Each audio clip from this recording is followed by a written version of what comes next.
મહેસાણા શહેરમાં કૂતરા કરડવાના કેસોમાં વધારો નોંધાયો છે। મહેસાણા શહેરમાં હાલમાં રોજના નવા જૂના કેસ થઈ 50 આસપાસ ડોગ બાઇટના કેસ નોંધાઈ રહ્યા છે। મહેસાણા સિવિલમાં નોંધાતા કેસની વાત કરીએ તો છેલ્લા 6 માસમાં ડોગ બાઇટની ઓપીડી વધુ થઈ છે।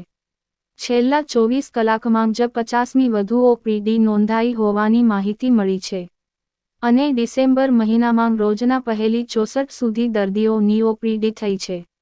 છેલ્લા 6 માસમાં કૂતરા કરડવાના કેસના આંકડા જોઈએ તો જૂન 812, જુલાઈ 592, ઓગસ્ટ 552, સપ્ટેમ્બર 555, ઓક્ટોબર 773, નવેમ્બર 989 તો ડિસેમ્બરમાં અત્યાર સુધી 585 કેસ નોંધાયા છે।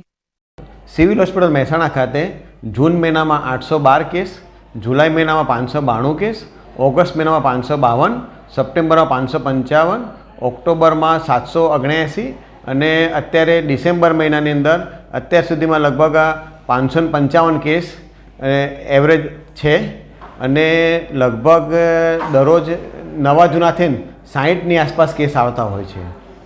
આ કેસ અત્યારે ઠંડીમાં વધવાનું શું કારણ? યુઝ્યુઅલી સામાન્ય રીતે છે ને ઠંડીના સમયની અંદર ડોગ બાઇટના કેસોનું પ્રમાણ વધતું જ હોય છે અને એ બાબતે લોકોમાં જાગૃતિ પણ હોય છે। આપણે રસીમાં શું લોકો ડરતા હોય છે કે વધુ રસી લેવી પડે તો આપણે સિવિલમાં કેટલી રસીમાં નહીં એટલે લોકોમાં માન્યતાઓ અત્યારે એક ગેરમાન્યતા ઘર કરી ગયેલી હોય છે કે ભાઈ એક કોઈ પણ જાતનું કૂતરું કરડે તો એક રસીથી એક જ ઇન્જેક્શનથી ચાલી જાય, પણ એવું નથી હોતું। સિવિલ હોસ્પિટલ મહેસાણા ખાતે અમે ઇન્ટ્રાડર્મલ વેક્સિનેશન આપીએ છીએ ડોગ બાઇટ માટે અને જે 4 ડોઝની અંદર અમે આપતા હોઈએ છીએ અને જે ખૂબ અસરકારક હોય છે અને જે દરેક દર્દીએ કોઈપણ જાતનું કૂતરું કરડે તો લેવી જરૂરી છે।